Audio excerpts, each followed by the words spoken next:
Hola, buenas tardes, buenos días, buenas noches, ¿cómo les va? Esta es la salida, digamos, de explicación del trabajo práctico número 2 de antropología para este año 2020. Un poco la finalidad de esta conexión es que, bueno, presentarles el práctico, presentarles la metodología, los objetivos y explicar un poco las consignas de manera que no queden dudas.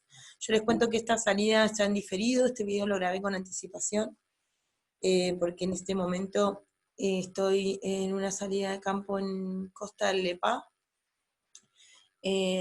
por lo que, bueno, esto está grabado con anterioridad. El práctico número 2 corresponde a las unidades 3 y 4. Creemos con Lili que no va a ser un trabajo de difícil resolución en vistas a que mucho de lo que, sobre todo de la unidad 3, ya lo trabajaron para el parcial, así que creemos que va a ser un práctico que va a ser posible de ser trabajado y en el que esperamos muy buen nivel, digamos, de producción. Sobre todo de producción personal. En el práctico número 1 que ustedes ya han recibido, han visto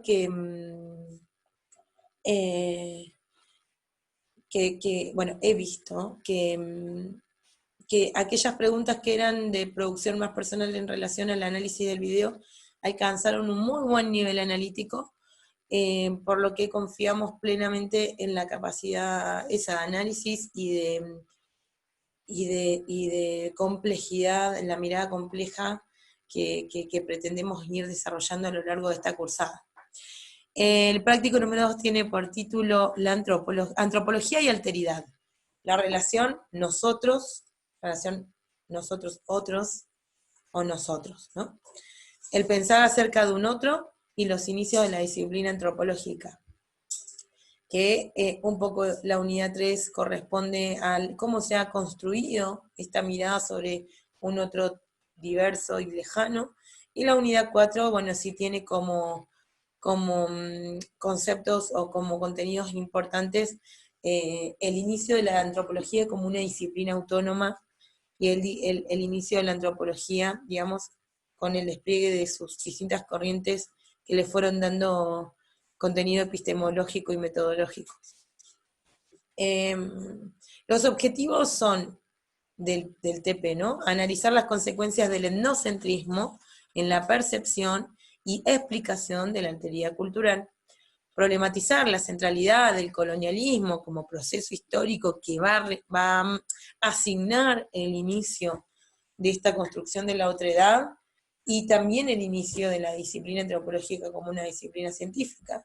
Entonces, problematizar la centralidad de este proceso histórico que es el colonialismo en la construcción del concepto de cultura como conceptualización antropológica de la alteridad. Recordemos que la cultura, digamos, el concepto de cultura y la manera en que se historiza o que sí, que fue construida la cultura como un concepto propio de la antropología, bueno, justamente marca el camino del nacimiento de la antropología como disciplina científica, ya por el siglo XIX. Y reflexionar sobre algunos modelos explicativos de la cultura desde el análisis de distintas corrientes antropológicas que hemos ido viendo y recorriendo en las clases teóricas con Iriana, bueno, y conmigo que vimos el evolucionismo. ¿Cuáles van a ser las consignas de este TP, no?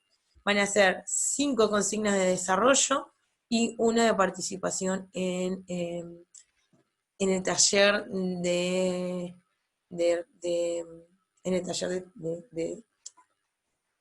me sale de reflexión, pero no, en el taller en el que vamos a trabajar las consignas del TP2. En ese sentido, vamos a hacer metodológicamente como el TP1. Hoy, 14 de octubre, se le entregan las consignas. El 20 de octubre va a ser la clase taller, que es un martes. Después podemos ir definiendo en la hora, si quieren, para que no nos quede descolgado y que a ustedes no se les proponga con nada. Y el 22 va a ser la entrega, el día que ustedes me tengan que entregar a mí el práctico, a mi mail. Las consignas van a ser 3 consignas previas al nacimiento de la antropología como disciplina científica, y 2, directamente ya en el siglo XIX. Las primeras, o sea, la primera es una pregunta y es: ¿sobre qué procesos histórico-políticos y sociales culturales se asienta la problematización entre nosotros otros propia de la discusión antropológica? Es decir, ¿en qué proceso histórico nace esta discusión o este pensar acerca de un otro y acerca y la construcción de este nosotros europeo que le da origen a la discusión antropológica, ¿no? Eh, Fíjense que ustedes, la discusión antropológica propiamente dicha como disciplina científica, la tenemos en el siglo XIX, pero digamos, el rastreo de la discusión de la antropología la podemos trasladar, digamos, hasta el siglo XVI, si queremos, ¿no? Con la conquista de América. Ahí me gustaría eso, que desarrollen y que problematicen ese proceso histórico y las incidencias que ha tenido en esta discusión antropológica. Bueno, en el punto 2 van a tener que elaborar un escrito de al menos una carilla. Esto quiere decir, no escatimen letra. Vamos a ser historiadores, historiadoras, y nos vamos a dedicar a la escritura como parte de nuestra profesión. Por lo tanto, anímense a escribir y a desarrollar. Entonces, de mínimo una carilla en el que dé cuenta de las discusiones en torno a la construcción de la diferencia cultural y racial de los siglos XVI al XVIII. Identifique autores, puntos de vista y fuentes de argumentación de sus posturas. Aquí lo que me gustaría que sí podamos trabajar, o que sí pudieran trabajar, es esto que fueron trabajando con Ivy al inicio de las clases teóricas, en relación a la unidad 3, ¿no? Hacer un rastreo de toda la discusión y los distintos puntos de vista con sus distintos autores en relación a qué pasó con este otro cultural y las distintas fundamentaciones en torno a la raza y en torno a la cultura que hubieron del siglo XVI al XVIII, que son los siglos en donde la antropología como disciplina científica no existía, pero sí había un pensar sobre un otro distinto, radicalmente distinto, sobre un otro. El punto número 3 es, en relación al punto anterior, ¿no? A esta discusión sobre una otredad cultural y una otredad radical, ¿de qué manera fue construida Patagonia? ¿Qué mecanismo de explicación de la diferencia va a desplegar Antonio Pigafetta? Ahí tienen el texto de Lopresti y Liliana sobre los Patagones, sobre Pigafetta. Y aquí también lo mismo, no escatimen letra. Él cuenta, Lopresti desarrolla en ese texto, que es muy corto y está muy bueno, la manera en que Pigafetta construye un imaginario, una representación sobre este territorio patagónico, y para eso despliega distintos mecanismos de argumentación, distintos mecanismos de explicación, y son esos lo que necesito que en este punto queden marcados. El punto número 3 enfatiza en la necesidad de analizar la centralidad de los conceptos naturales y cultura en las corrientes antropológicas del fin del siglo XIX, identificando métodos fines del siglo XIX y principios del siglo XX, ¿sí? Porque con Lili, en la clase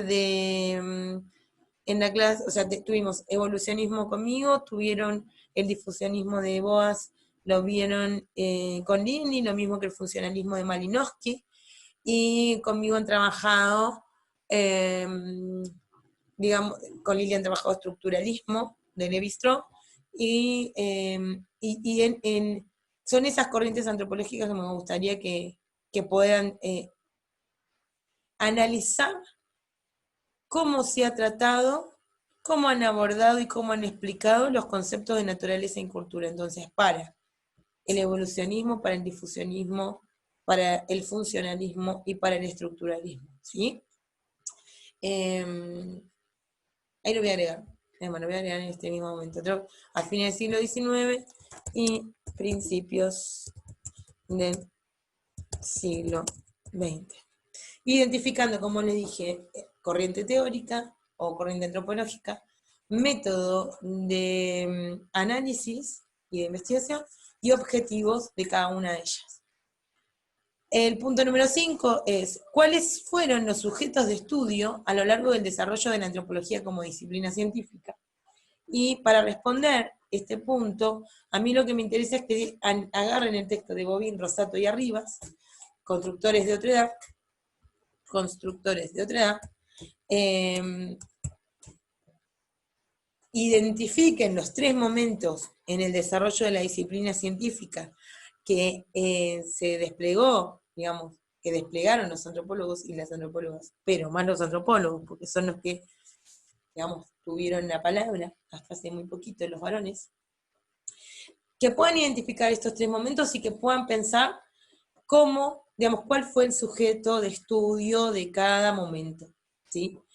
¿Qué significa el sujeto de estudio? Bueno, cuál era la centralidad de análisis y cuál era la manera en que en cada momento se estudia a ese sujeto de estudio, ¿no? A ese sujeto de investigación o a ese sujeto de análisis de la antropología.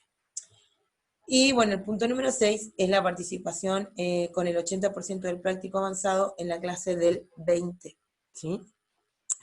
La metodología un poco ya la hemos, es la misma del práctico anterior. Hoy 14 les entrego las consignas, el 20 vamos a hacer la salida en donde vamos a discutir los textos, y a mi mail deben entregar el trabajo práctico terminado por escrito el día 22 del 10. Les pido por favor que para la entrega en el archivo, en el nombre del archivo, esté el apellido de ustedes y el año, ¿sí? Apellido de ustedes, año, TP2. Si, ejemplo, Selva Andrade, TP2 2020, ¿sí? Así lo guardan. De esa manera, para mí es más fácil recibirlos, organizarlos y sistematizar. La bibliografía es toda la bibliografía de la unidad 3 y de la unidad 4. Y bueno, les voy a pedir que si tienen consultas específicas me las manden a mi correo electrónico, porque no voy a estar en la zona, entonces la única manera de poder tener acceso digamos, a sus preguntas es por mail. Y bueno, cualquier cosa estamos en contacto. Sin más, me despido atentamente. Te mando un abrazo y bueno, como siempre, cualquier duda, cualquier consulta, ustedes saben que estamos a disposición.